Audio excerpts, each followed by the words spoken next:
Hey there. Welcome to 1% English Podcast, the daily English show that trains your ears and your brain just 20 minutes a day. In today's episode, our two hosts dive into the power of getting just 1% better every single day. Okay, let's unpack this. This concept is fascinating. The name itself, right? 1% English Podcast. When you first hear that idea, what if you could get better at English just 1% every day? Not 100%, not perfect, just one. That's a really powerful point, and it's an invitation, maybe a necessary one, to rethink how we approach learning. Rethink it how? Well, the traditional assumption, even if we don't say it out loud, is that only these huge noticeable jumps mean real progress. Right, like you have to see a massive difference overnight. Exactly. And here's where it gets really interesting and honestly quite profound, I think. The secret sauce behind this 1% philosophy is something called compound growth. Ah, yes. Crucial concept. That tiny 1%, it compounds like magic, like money in the bank, like muscles after daily push-ups. Those are some powerful metaphors. They really are, because they frame growth differently. It's not just adding 1 plus 1 plus 1. It's more exponential. Exactly. Exponential accumulation. Yeah. It's a critical idea to get your head around. So explain compounding a bit more. Sure. When we talk about something compound, we basically mean it grows on top of itself. Okay. Think about that example your source gives. I saved a little money every month, and after a year, it compounded into something big. So, okay, if you're getting 1% better each day, that new 1% isn't just added on top of where you started weeks ago. No. It's building on the slightly better version of you from yesterday. Exactly. It's not just getting better by 1%. It's getting 1% better from the improved state you were just in. And over time. Wow. That incremental block-by-block approach must create a difference that's way bigger than the small daily effort feels. That's the power of it. Yeah. It's like, the slight curve of the earth. It seems flat day to day, but eventually it adds up to a whole sphere. That's a great analogy. It is. And this cumulative effect is what turns those seemingly insignificant daily efforts into really substantial long-term gains. Which explains why the philosophy argues that trying to grow 100% all at once leads to burnout. Right. That intense pressure, it's just not sustainable. Our brains aren't built for constant maximum effort. They need breaks. They thrive on consistent, manageable challenges, things that allow for consolidation, for integrating the new stuff. Oh. Contrast that with the sort of gentle, persistent rhythm of 1% growth. That's how real progress works. It's about the habit, not the heroic effort. Exactly. Building a consistent, maintainable habit, you could call it automaticity, instead of chasing some huge, overwhelming ideal that usually just ends in frustration and quitting. Our brains actually prefer that, small, predictable inputs, like brushing your teeth or saving money. We don't, wake up and decide to brush our teeth for the whole next year in one go. Definitely not. Or try to save our entire retirement fund in 1 month. It's ridiculous. Exactly. It's those small, consistent actions. They lead to significant long-term results, but they don't feel difficult or overwhelming day to day. It's about making progress almost without noticing it, embedding it in your routine. Until it becomes just another natural part of your day. Yes. These analogies, they just perfectly show the impact of consistency over intensity. It's a principle backed by tons of research in habit formation, learning science. Absolutely. The act of brushing your teeth seems tiny each day, right? But it prevents huge dental problems over a lifetime. And small, consistent savings add up to significant wealth. So in the context of language learning, this approach just lifts that huge stress and overwhelm. Especially when you feel stuck. Especially then. Or when you feel intimidated by how much you think you need to learn, it makes the task feel doable, maybe even enjoyable. It's about creating that habit loop. The cue might be starting your day, the routine is listening for 20 minutes, and the reward is that feeling of consistent, achievable progress. And that positive feedback makes you want to keep doing it? It reinforces the behavior, makes it stick. Okay, so this philosophy of tiny triumphs really sets the stage. Sure. But let's dig into the specific problem the 1% English podcast is actually trying to solve. It's not just general language help, is it? No, not at all. It's much more targeted. Okay. That common, often quite debilitating plateau. The intermediate plateau? Exactly. Yeah. Experienced by intermediate to upper intermediate English learners. It's a very specific pain point. Why is that stage so tricky? Well, learners at this stage often feel they've put in a lot of time, a lot of effort. They've learned grammar, vocabulary, Yet they find themselves in this weird linguistic limbo. They know enough to understand quite a bit. But not enough to feel truly fluent. Or comfortable. Yeah. Especially in dynamic, real-world English conversations. You know too much to be a beginner, but not enough to really use English easily. That's the wall. That is the wall, isn't it? Yeah. Where you can understand a fair amount, but real-time chat, complex stuff, expressing your own nuanced thoughts, it still feels just out of reach. There's a psychological barrier, too, not just linguistic. Definitely. And it's an immensely common experience. It can lead to real frustration, feeling inadequate. Makes you want to give up sometimes. It really can. It can discourage learners from continuing. And the podcast, it challenges the very tools learners automatically reach for when they feel stuck. Which, honestly, is such a relief to hear for anyone who spent hours staring at verb charts or flashcards and still felt totally lost in a real conversation. Mm-hmm.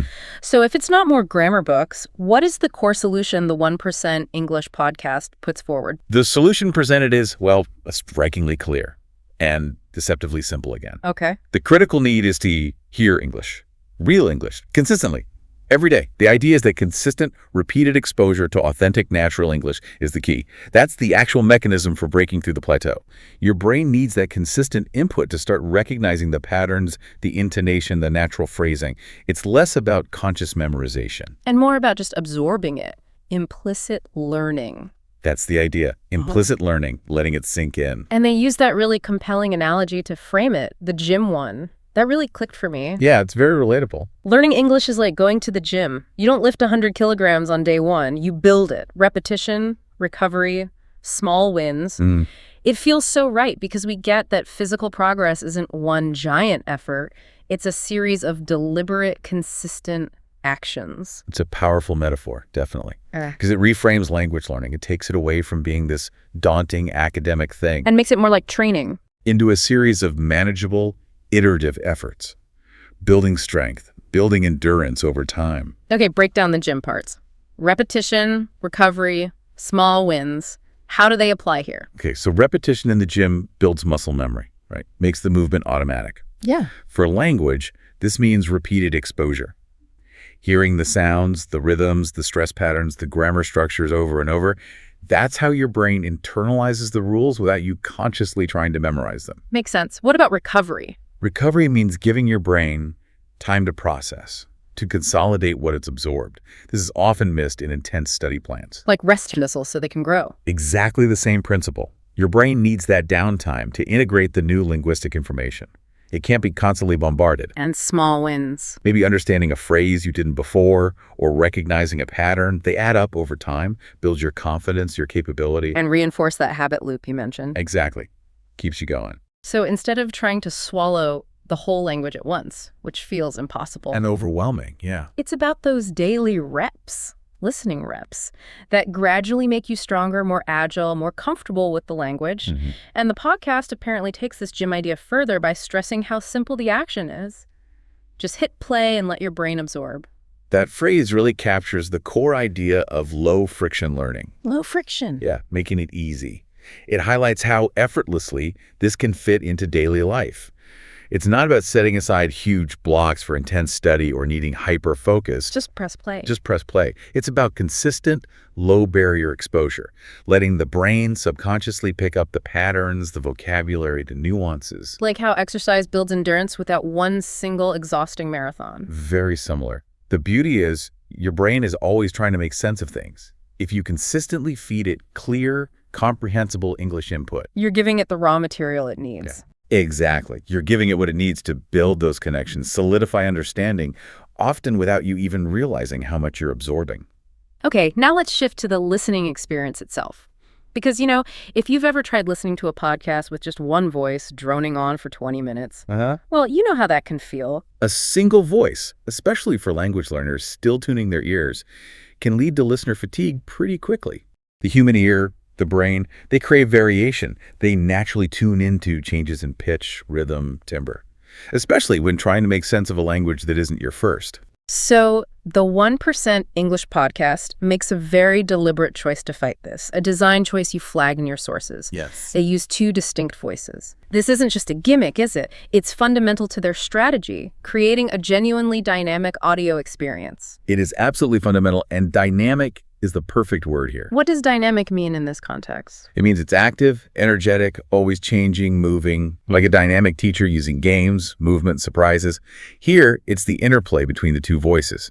Different pitches, different paces, different energies. So it keeps your ear engaged. Constantly. It provides continuous stimulation for the listener's ear and brain. That variation helps stop auditory fatigue and keeps the brain actively processing, like different instruments in music, keeping it interesting.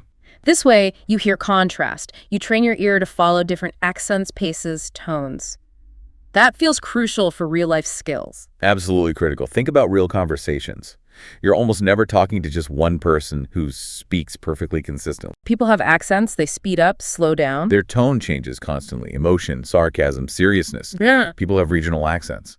So this dual voice setup, it deliberately simulates real-life English dialogue.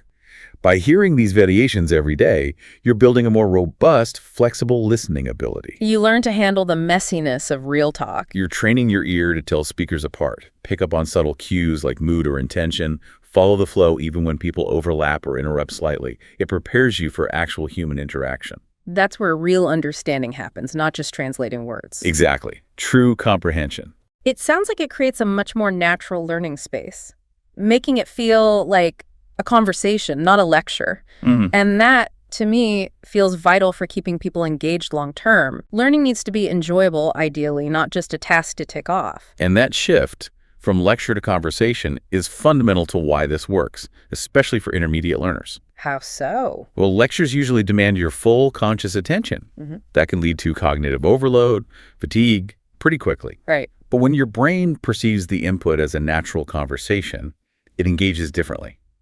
It processes information more implicitly, more efficiently. Less effortful. It feels less like effort, more organic, less like a chore, more like just listening to an interesting chat, which leads to better retention, better absorption of patterns and nuances without the stress of formal study. It taps into how we naturally listen to people talking. Exactly.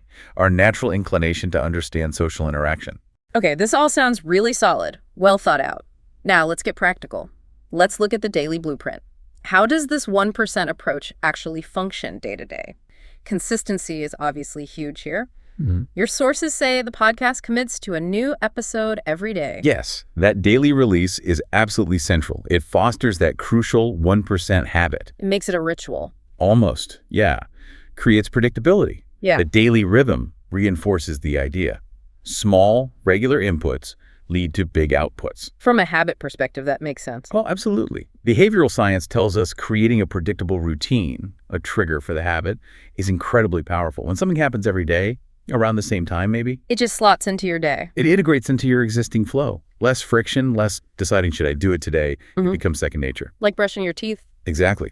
Or that morning coffee. This consistency is way more effective than trying to do, say, a massive 3-hour study session once a week. Which depends on motivation that comes and goes. Exactly. Hard to sustain. And they specify the length.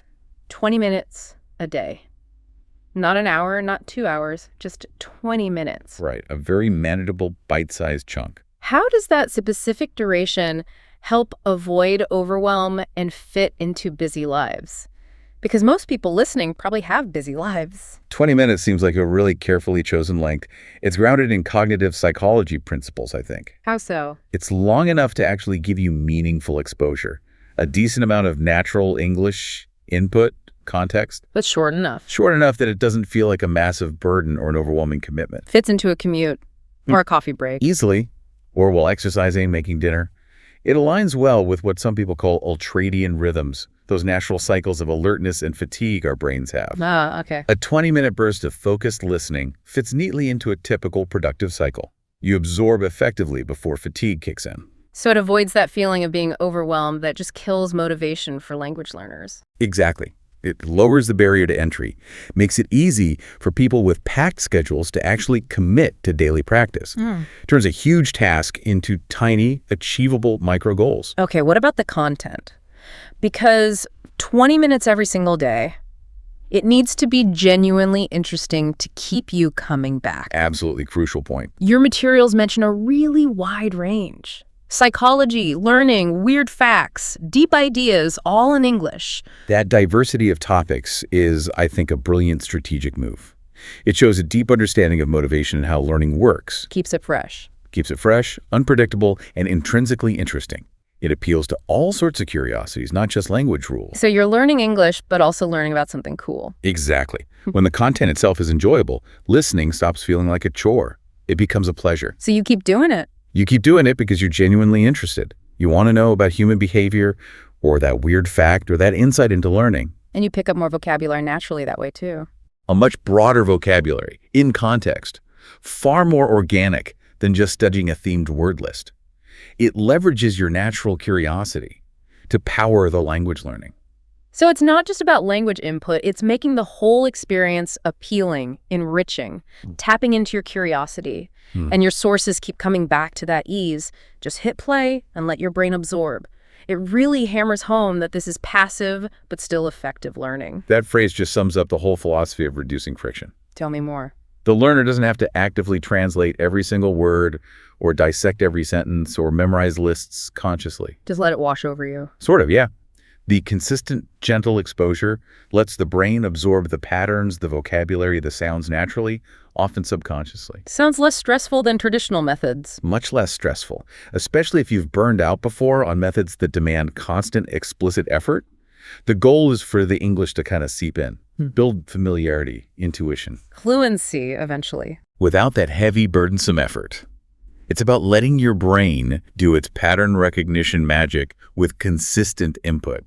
So the 1% English podcast, it's slow, but not too slow, and it's interesting. That balance of pace and engaging content is absolutely the sweet spot.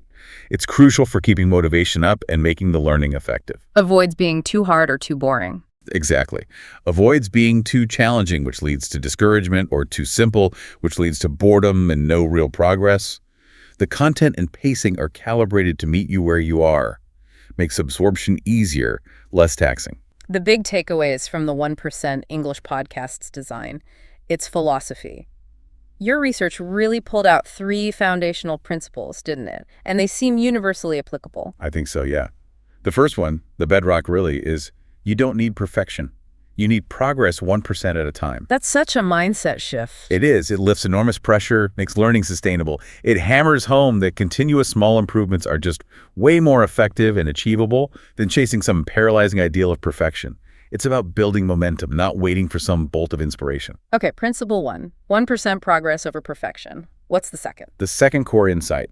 2 voices help your brain adapt to natural English. This directly tackles the need for varied auditory input.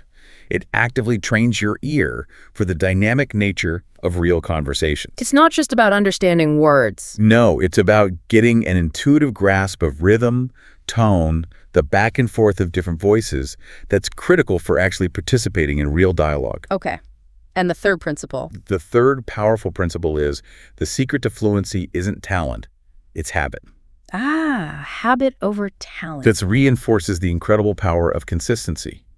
Routine over some innate ability or thinking you have to be gifted. Makes it more accessible. It suggests that mastery in language or any complex skill really is less about being naturally brilliant and much more about setting up and sticking to a deliberate daily practice. It kind of democratizes achievement, makes it accessible through consistent effort, not relying on some elusive talent. These are powerful takeaways. Yeah. And connecting these back to you, the listener, these aren't just tips for learning English, are they? Not at all. These feel like incredibly actionable insights for any learning journey you might be on. That power of consistent, tiny steps applies everywhere. Fitness, professional skills, creative stuff. Absolutely. Across the board. And what's really cool is that the 1% English podcast doesn't just talk about this stuff. It actually issues a specific practical challenge to its listeners, something we can all draw inspiration from. Right. It tells them, listen to this podcast every day for 1 week. Just 20 minutes a day. See how you feel. That's it. Just try it for a week. Yeah. It's the ultimate test of their philosophy, really. A low-risk, high-reward experiment in consistent, incremental progress. Give it a shot. Congrats. You just crushed your 1% for today. If you're loving this podcast, show that subscribe button some love. And don't forget to hit the bell so you never miss your daily dose of 1%. That's it for today. Take care, keep growing, and we'll see you tomorrow.